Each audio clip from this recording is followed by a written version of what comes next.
Loungin, son. Welcome to another episode of Loungin. My name's Ryan, and my co-host today is not Mario.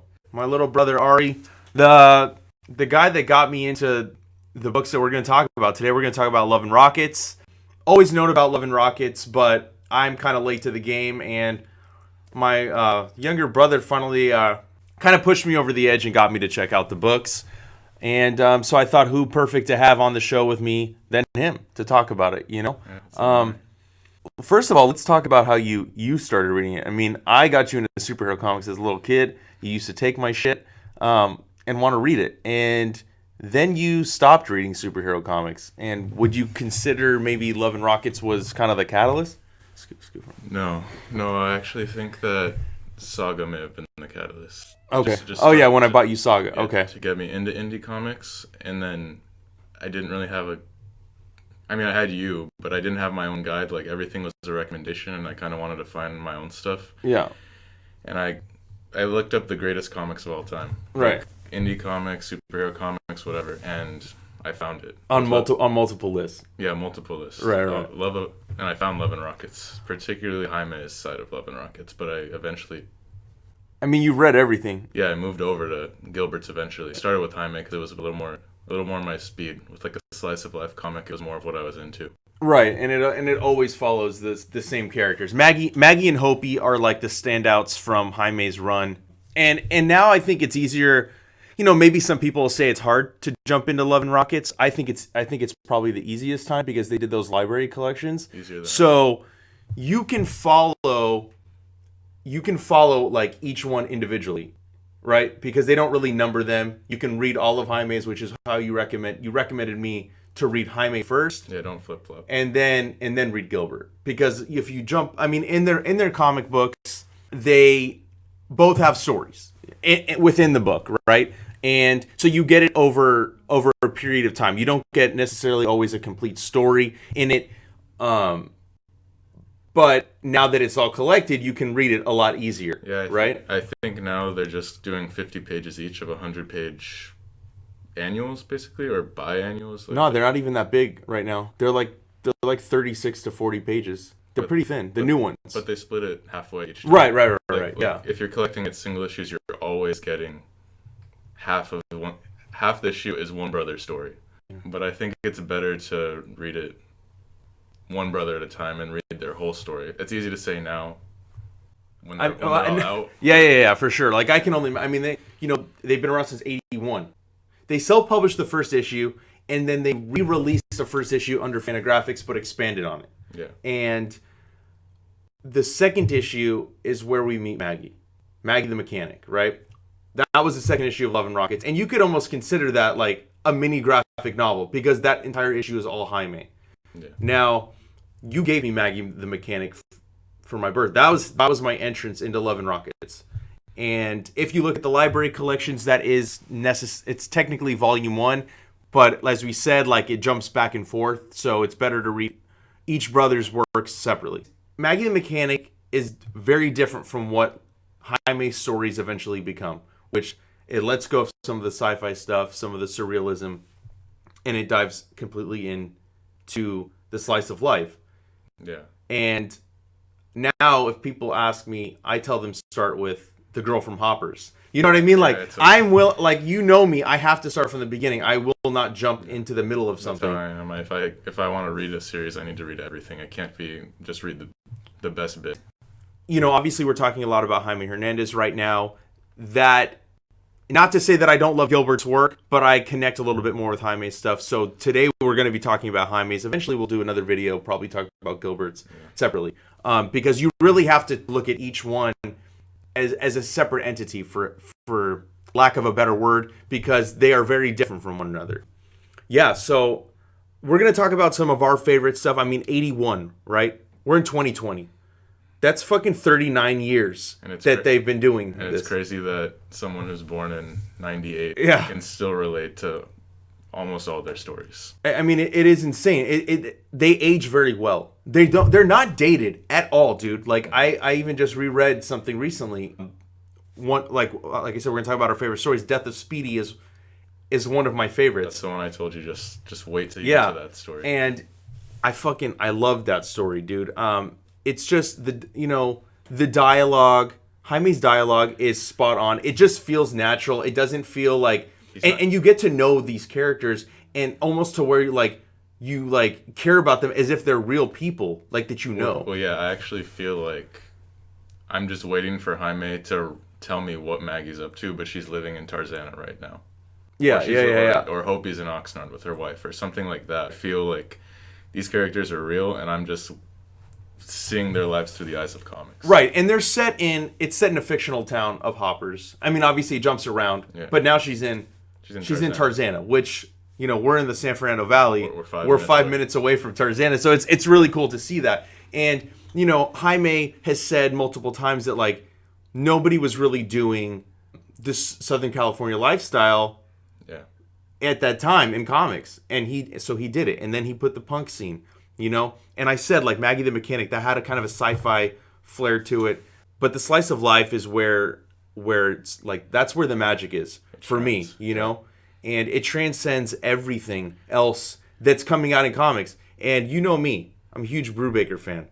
All right, one of his influences, Los Bros Hernandez. Yeah, you know what I'm saying? When I met Brubaker at a signing, it was actually the only way we could connect because I hadn't read much of his work. Right. And he asked me what my favorite comics were in Love and I said Love and Rockets, and he kind of like he dropped for a second. Like, he's like, "You read Love and Rockets? Have you read this?" And he totally fanboyed out as soon as I mentioned. Yeah, I know. I remember watching that. And we're at Collector's Paradise. That's where that signing took place, and I had to drag him to the fucking signing because he wouldn't take my advice and read Brubaker's stuff, but whatever. That's neither here nor there. Yeah. Continue your. And then I went to a panel for Jaime, and it's crazy to see how diverse his audience is. Yeah. Like, it's not just like you go to normal comic signings and you see a lot of the same people. Mm-hmm. Even if it's like women and guys, you see a lot of like they have the same personalities. It was like you could see older businessmen, you could see 20-year-old college students, you could see it ranges from everyone, black, white, gay, straight, everyone reads his comics and they all connect to it. And I think that's because Love and Rockets never tries to be something it's not. Like, it never tries to be, in terms of dialogue, it doesn't try to come off as realistic. It's just realistic. It's just there. Yeah. Yeah, it's not like, it doesn't feel forced. And I think he's even said too that like the characters dictate the story to him. Yeah, and a lot of you know what I mean? Like he kind of, it's almost like he's asking them, okay, what are you doing? What are you up to? Yeah. You know what I mean? And it has that feeling. Well, there's a great image, I don't know if you could get it, of Jaime over a table drawing, and all the main female characters are just hovering over him with, like, maybe Penny's like doing something over here, Maggie and Hopi are running around over there, Izzy's in the corner maybe like freaking out over there. Like, you can tell that these characters are in him. And not just in him, they're around him. They're with him everywhere he goes. And a lot of writers say that. They're like, oh, the characters dictate the story. Right. But then they go plot heavy. This book, it could literally be Maggie slept in too late and she needs to get to work and she's freaking out. And the whole story is just her freaking out getting to work. You don't get to see what happens to her when she gets to work. Maybe it's like the last panel, like a little comedic panel. Uh-huh. But the story is Maggie's feelings. Yeah. And it's like that. And let's not get this twisted. Not everybody can stick that landing of telling a story as simple as that. Yeah. And it is. It's simple, but it doesn't need to be anything more. Right. But it still has, like, you still have that emotional connection to the character, and not everybody can do the slice of life like Jaime. It's easy to say when you can draw like Jaime and you could write like Jaime that it's simple. Like, it doesn't need to be. Well, for him, it's not. I'm sure. For him, it's like, how do I make this interesting? But he makes it seem so easy. Yeah. He just, it's insane. And, not only has he fucking, like, he's bridged generations with his work, but he is largely responsible, and many people have said this, for bringing more female readership into comics because of his characterization of women. It's insane. No, like, the only person I can say that writes women as good as Jaime is Greg Rucka, in my opinion, and that's for a man. You know what I mean? Like, it's the only person I can compare it to. But the way he illustrates women, very natural. You know what I mean? Like, the way he writes them, very natural, and it's not like he's never like gratuitous with them. It's just I mean, he writes some of my favorite female characters for sure, you know? Yeah, it's not even just female characters. Like, his male characters are in the story. Like, Yeah. he's not just doing an all-female book, Right. But you see it through the eyes of these females, but all his characters, like, they're not just the best female characters in comics. I think they're the best characters in comics.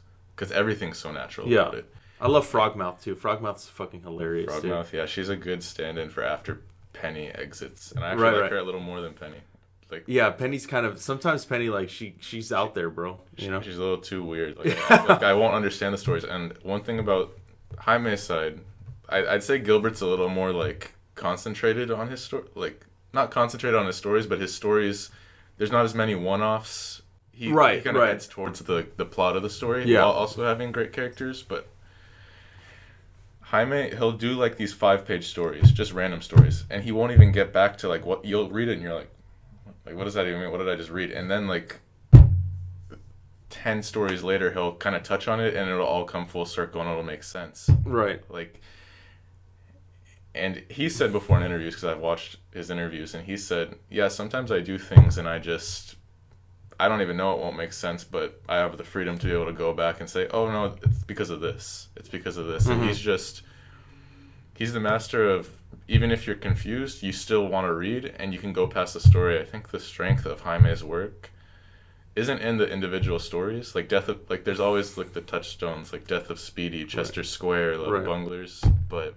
This Is How You See Me, which is was released last year, which is, you know, I loved that one. Yeah. We'll give you guys a few recommendations at the end of the video. We won't, like, dive too much into the stories of what they are, but just, like, some touchstones, because you really can jump into Love and Rockets anywhere. I mean, essentially, right? It is told in real time, so the characters are aging. Like, let's not get that twisted. Let's not forget to say that. They do age in real time. They start off in, like, they're 19, and then it leads to they're in their 50s. They're in their 50s. Yeah. So it's a long time. And, you know, and because Jaime he's not like a workhorse, you know, like, and that's why his work is so great. Yeah. Because he doesn't just, like, put out crap.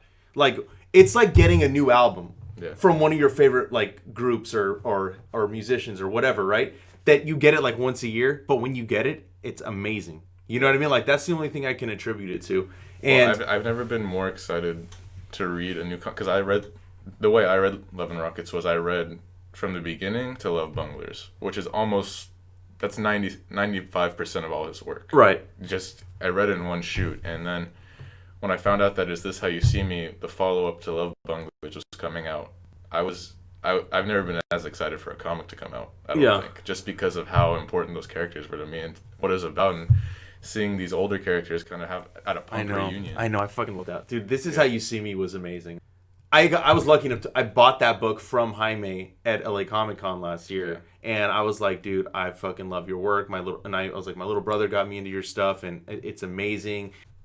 And we talked briefly, but he's a very humble person too. Like, he's very, very reserved. Yeah. Like, you can compliment him, and he's just like, thanks. You know what I mean? Like, I wonder if it's because he hears it so much too. Maybe it is, or maybe he's just, you know, like some creatives, just when you compliment them, they're just like, sometimes it's hard to take the compliments because they're also very critical of themselves, and maybe after the work's done, they look and they're like, oh, this is what I did wrong. Where we see perfection, they see sometimes imperfection. And it's probably not as easy when you'll critique your work when you're a writer, and you'll critique your work when you're an artist, but if you're both, you're constantly critiquing both of your work. Yeah, I can't imagine that. Yeah, and I'm pretty sure he hand draws the lettering. He hand letters, yes. Yeah, so it's kind of He does everything. I mean, that's his book, and there's no editor. Yeah. Nobody fucking edits the Hernandez brothers. Nobody. You know, I mean, like, how do you edit?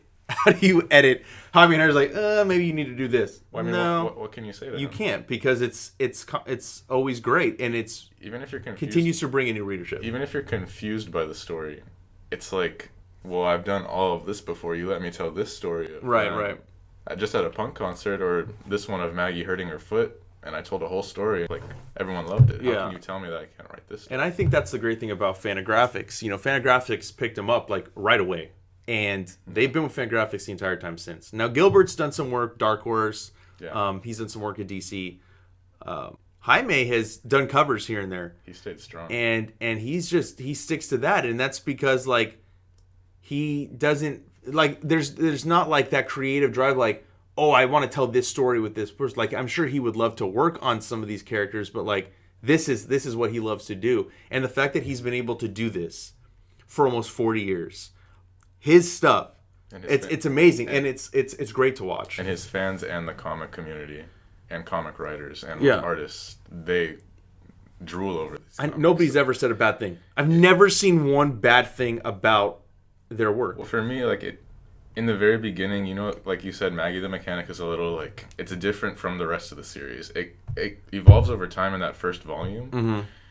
But when you're first reading it, I kind of like had to read through the first chapter a few times to kind of like push through that very beginning, because it's not bad. But on your first time, it's not necessarily what people talk about the series. It's not the slice of life. It's not the soap opera. It's just kind of like this sci-fi, just punk series. And you're reading it, and then like I'd say after like 3 or 4 story arcs, it kind of gets more into the slice of life area.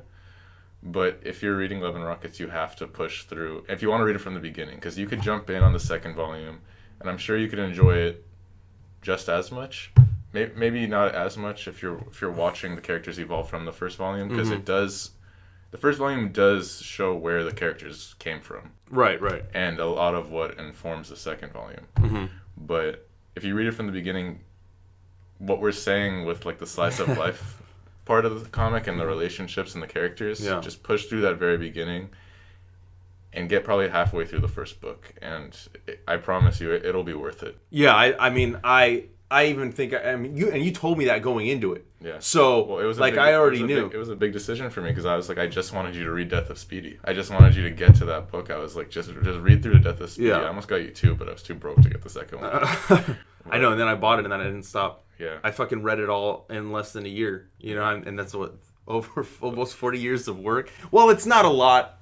I mean, it's a lot, but in respect to like maybe like if you say like a DC or Marvel, 40 years that's a shit ton of books that you're reading, right? Yeah, like, but they crank it out every month, and yeah, they have to hit a certain page number. Jaime can just put out a 5-page story. he can do whatever the fuck And he can pretty much do whatever he wants at this point. He does 1-pagers, and those are some of your favorite. Yeah. And he goes through every part of the characters' lives. Like, it's not just from 17 or 19 to 50, even though many comic creators don't do that. Yeah.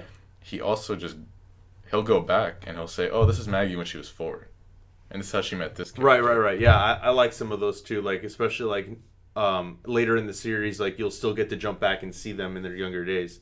And you know what I really love too is I've heard him mention like Harry Lucy, that was an Archie artist, was one of his main influences. So I went back and picked up a hardcover of that. I totally see it. Like if you look at those like Archie comics, they look similar. Yeah. Like he definitely drew his influence from them, and some of the Dennis the Menace, like just the movement and the humor in those comics. Yeah, like it's so evident. The reactions of the characters, because there'll be panels where characters' faces will be exaggerated, and they'll have sharp teeth, and they'll be like grabbing their hair, like like kind of cartoony. Yeah, but it works. It does. It doesn't pull you out of the story. Yeah, for sure. It adds to the charm of it, and I feel like we've been talking about his writing and his characters, but his art is just. I mean, he fucking started from the beginning. His art was great. Yeah. Like what the fuck? Like his first comic book, and he's already like it's polished. It's fucking. Right. It doesn't like really change that much over the years. Like it's a little bit more refined, I would say. I think he uses less lines. Definitely a lot less lines. But it's just fucked. But he uses the right lines. Yeah, there's not a wasted line on that page, dude, for sure. And it's just there really isn't an art style like it in comics now. No, definitely not. I mean, you can. I have gone back and I've looked up the artist that he said influenced him, and you can see like Archie. Like I'm pretty sure he did a cover of Archie. He did. Of the modern Archie series. And it looked great. It did. If in a different world, if he could do 2 comics, like. Throw him on Archie also. I'll fucking read his Archie comic for sure. I'd read anything. I mean, anything that man's name is on. It's pretty much he's on the level of Ed Brubaker for me now. Where if I see Jaime Hernandez on a book, I'll buy it. Same with Ed Brubaker. But yeah, I mean, we've been talking about how we got into Love and Rockets. We've been talking a little about the history and Jaime in specific. Now maybe we'll give the listeners and viewers and shit, maybe we'll give him some recs, dude. I'll start off. Death of Speedy. This is the story he said he couldn't wait for me to get to, and I saw why once I read it. It's powerful. It's no words can even describe. Like I remember reading it for the first time, and then I just reread it this past week, and it's just as amazing as it was the first time. I feel like that is the turning point in Love and Rockets that turns it from a really good comic to this is one of the greatest comics of all time. Yeah. If not the greatest comic series of all time. Yeah, definitely. And then it just from there he doesn't try to top himself. I'm sure he does try to top himself every time. Yeah. But from there he doesn't jump into another, because most of his stories before were like these smaller one-parters, maybe two-parters, just fun stories. But all of that led up to, it all came to a crash in Death of Speedy, where it's like this dramatic story where like there's real stakes and real things happen. And because you read everything that came before it, it makes that story so much better. Yeah, it's heavy. It's a heavy story, for sure. And it doesn't even have, I think it only has one character that Speedy's in the comic, but he's in there very little compared to like Maggie and Hopi and and Ray's in there too. We see a lot of Ray. Yeah, and he was only in like one story before that. So that story primarily has all new characters. Yeah. Or like Maggie's like the only through line in that story that you've been with the entire series. Right. And yeah, it's perfect. It's perfection. It's one of the best comics you'll ever read. Do you have another one of your favorite stories? One that I feel doesn't get talked about as much, because you hear about Death of Speedy and you hear about Love Bunglers. That's like the main two, right? Love and Rock or Jaime stories. And I really like Chester Square, because it shows Maggie at a time in her life where she's a little lost. She can't be partying like a punk anymore because she's a little older. She's like about to be like 30, maybe they don't specify, but it seems like she's like about to turn into her 30s. Right. She doesn't have Hopi anymore, who's like her partner in crime throughout the whole series, and she's kind of just wandering the United States. Yeah. And it shows how she deals with that. Yeah. And yeah, that's another story that really hit me hard. Yeah. Not in terms of like, it doesn't hit you hard like with the emotion that Death of Speedy does, but just seeing Maggie lost in her life, you're kind of like, man, like you care about the character. You want her to like get on track. And you talk about caring about the character and like hitting you hard. This is how you see me hit me hard. Because I was like, I reread that last night. I'm trying to fucking see Maggie and Hopi together, dude, and it doesn't seem like that's not in the cards for them. You know what I mean? Like, I don't want to spoil anything for anybody that hasn't read, but fuck, dude, like that was another heavy story. But I know one before that, the hardcover, Love Bunglers 2. That was fucking that was a rough one too. If I had to pick the 4 best stories in Love and Rockets, it's Death of Speedy, Chester Square, Love Bunglers, Is This How You See Me? Yeah. And if you read all those, I mean, you can read them on their own. I think we both suggest reading through the whole thing. Yeah, I think you have to read through the whole thing to really get the scope. And then that way, when you do read those stories, you have that emotional connection. Because if you just jump into them separately, you can appreciate them for being great comics, but you don't have the connection. And that's that's the magic behind Jaime Hernandez's work is the connection that you develop with these characters. And I mean, it's like I said, I can't say that it's fucking magic, dude. It's powerful, it's emotional. It's not hard to see why this is considered some of the best comic books in the history of the medium. We've had time to sit on the series and read the series, but with when I first read it, when I was trying to get you to read it, I couldn't describe what made it so special. Like, the art's good, but there's a million comics with good art, and all the writing's like it's natural. But you could point to Ed Brubaker, and you're like, look how natural his dialogue is. But, right. And you didn't say those, but like I'm just saying, like it's hard to. But you were putting words in my mouth, and that's fine. That's probably. I mean, those are the exact answers you would have got from me anyway. So yeah, but it's just like I think the strength of Jaime's work isn't in the individual volumes, it's in the volume of the series, about how long it's been going and how long you've got to know the characters. And it's not hard to catch up on it. Like it's only, I think, 6 trades and you get majority of everything. You don't get Is This How You See Me in Tonta.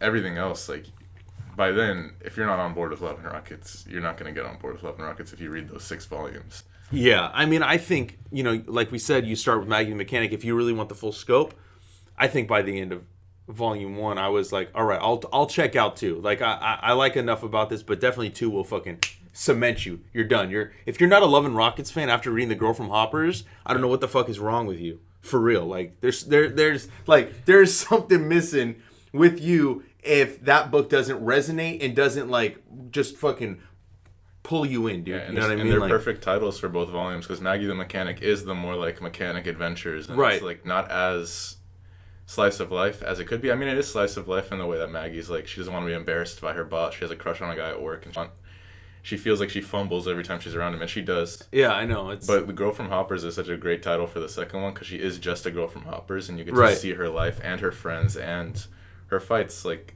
you mentioned it earlier, Hopi is such an important part of Maggie's life. Yeah. But when you actually read Love and Rockets, her and Maggie aren't together a lot. And like they're together in stories, but you see how important she is when she's gone. Like she's always a presence in Maggie's life. Right. Like even though they're not together that much in there, it's like those moments that they are, like you're like you kind of root for them, and you're like you want them. At least for me, like I want them to be together. Well, is this how you see me? It's kind of like it cements that like Maggie and Hopi are like endgame, even if Jaime's not gonna end them together. Like it's like no matter what, like even the relationships they're in their partners can recognize that they'll never be Hopi to Maggie. Right. Yeah. And I don't know, Jaime just I don't know how much of it was intentional from the beginning. I know he says that it was like he just goes as he plans. I mean, how could you plan that out though? Like these are like real people's lives. I don't even know how you plan that. How do you plan like 39 years ago, like this is where Maggie and Hopi are gonna be? Yeah, that's why I'm so interested in the future of Love and Rockets. Right, it can literally go anywhere. Yeah, and I think that's a great time to end this. This is, the story really can go anywhere, and that's another thing that's great about it is you don't know where it's going, but you want to know and you want to continue reading. So yeah, like we both said, go read Love and Rockets. One of the best comic books you will ever read. It's a book that anybody can jump into. I don't care if you like superheroes, you like indie stuff, you like Marvel, DC, whatever. It's essential reading for any hardcore comic book fan, any comic book fan in general. There's a reason it's on every greatest comics list. And every comic creator raves about it and says how they take inspiration from it. And you can see inspiration from it, even if it's just in their self-published work. Like I remember you showed me, because you're like the biggest Ed Brubaker fan I know. Right. And when you showed me his first self-published work, Complete Lowlife, I already read Love and Rockets, so I was like, oh, it's like Love and Rockets. Like, I can tell he loves the Hernandez brothers. Yeah. That was before I even met Ed Brubaker. And that's a thing, too. Like, not only are we saying they're great comics, but they've influenced so many people in this industry, so many creators, so many people that, editors even have been influenced by them. But yeah, so make sure you check it out. Follow us on Facebook, Twitter, and Instagram at The Comic Lounge, thecomiclounge.com. You can email us, thecomicloungepod@gmail.com. Make sure you hit that subscribe button so that you're notified every time we put up a new video. And Ari, thank you for fucking doing this with me, dude. It's definitely gonna have him on the channel again. He's also real quick shout out. He's also got a Kickstarter that's live right now, A Puncher's Chance. I think as of the day we're recording, I think it's got about 18 days. So maybe when this goes up, it'll probably be closer to 15 days, I think, when this video goes up. We've got some cool stretch goals in the works. Yeah, so make sure, I'll throw the link down below for that. Again, make sure you hit the subscribe button. Make sure you give us that follow so that you're notified every time a new video goes up. And on that note, we're out. And read Love and Rockets.